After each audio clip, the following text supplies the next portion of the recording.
All right, guys, welcome to November 16th pre-recorded Zoom. So we're pretty much right in between session overlap, like pretty much right in the middle, since it's about to be 8:30. Our H4 just closed 15 minutes ago, and pretty much just seeing continuations based on what we have seen the previous week, meaning our Zoom from Friday. So pretty much our Zoom from Friday, we had covered right what was happening internally and the result of what the internal structure had been telling us from the perspective of order flow and the perspective of continuation structure. As you can see, turbulence point created a high, mitigation, ignore this. Pretty much this is what's delivering what we are seeing currently.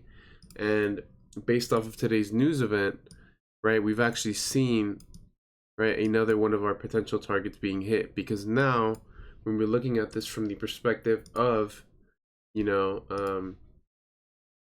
an overall structural perspective, although we have seen unwillingness here based on the preliminaries, the overall structure break now, we are now seeing, right, that we are essentially inside of, right, a previous internal structure, internal turbulence point. So because we are now in here, right, in order for me to take any type of position internally, I know that I have to have a bearish transition because of what we need to reach this area, which is bullish internal structure. So just pretty much going through our pairs, looking at EU, nothing has changed from last week, literally nothing. I believe yesterday morning there was a very nice continuation setup that I know a couple of you got, and that's pretty much still continuing even today.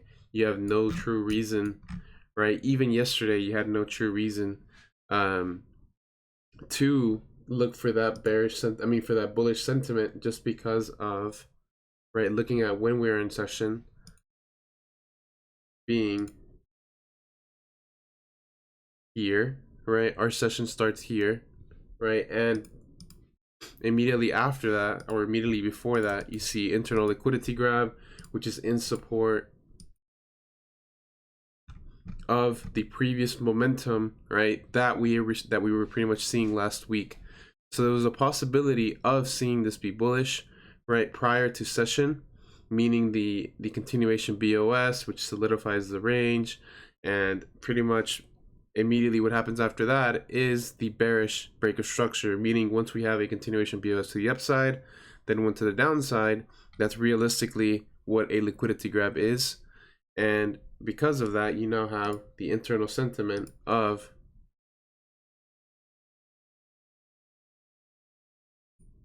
bearish order flow. So with that being said, this morning as well, even during our Asia sessions, you see mitigation, internal mitigations, right? And today during session, you do see one final mitigation, right? Because we know from a structural perspective, right? Actually, I'm not even gonna note them. We see high, low retracement, right? Obviously continuation to the downside. As you can see, there is an internal reaction here, right? So as you can see, my following mitigation, which leads into our move to the downside, right, means that this is now the move that created the downside move, which took structure. So I know that this is now a overall turbulence point, and based on order flow, mitigation 1, mitigation 2, you see the continuations continue in place, right? So this is actually due to our news event that happened, I believe, 45 minutes ago, was it?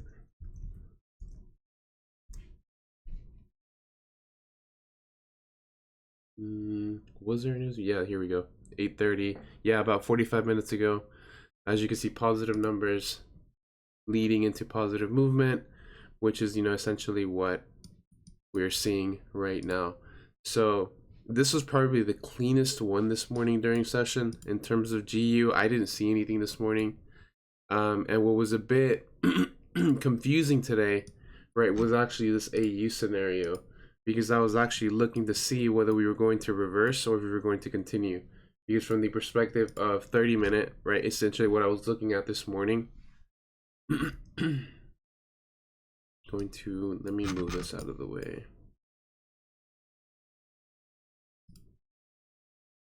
Right, so something that was catching my eye was the fact that we were essentially seeing, right, very slow momentum within a potential POI. So inside of the POI,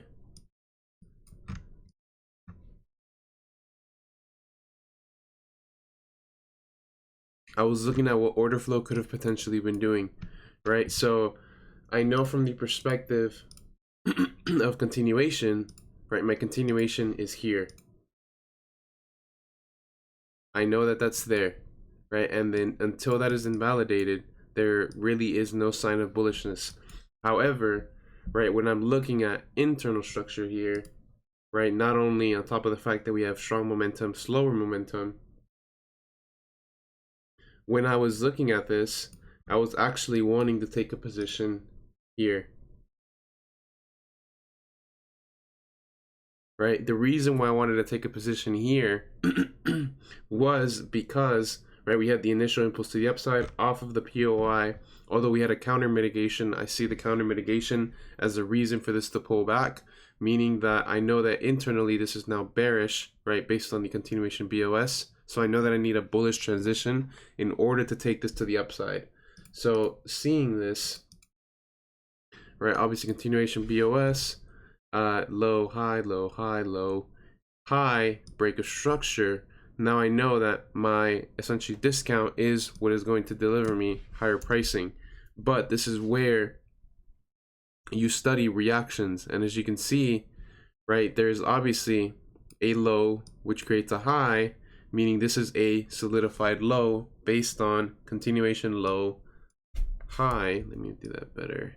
Low, high retracement, liquidity grab here, meaning, right, that there's now a counter mitigation, right, that now invalidates my POI unless based on the POI I see a transition and then I take another position, right? So I know that the only way for me to take the blue position or this blue POI is if immediately after we create the high, we have high, low, and this previous high does not take out, this new high does not take out previous high, and this high delivers us into, right, the blue POI. That's the only way I could take the position.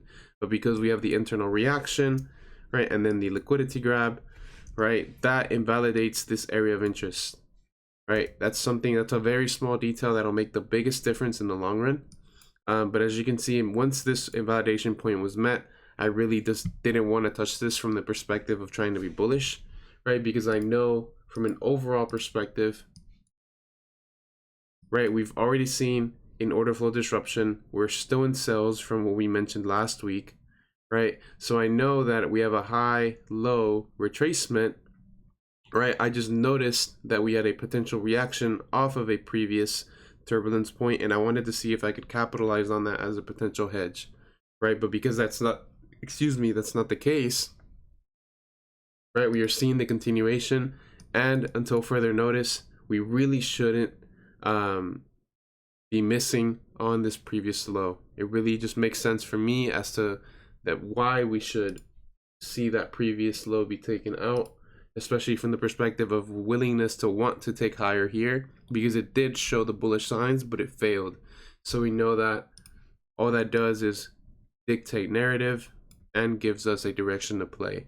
So not the cleanest, but it is important to study things like this because it's the little details that are going to make the biggest difference, especially with moves like this where you see the reaction come before the POI. And I know I've brought that up many times before, so just another good example of that. GU is probably the last one. And I think this one, I said I didn't really see anything. But I know that we are still bearish on this. I know especially from last week, although we didn't meet our POIs from last week, right? We did want to see what happens once we started coming back up into, right, a potential equilibrium. But the internal range did reach an equilibrium, right, bit of premium, but the overall range, which what I would have preferred, didn't even give us an equilibrium. So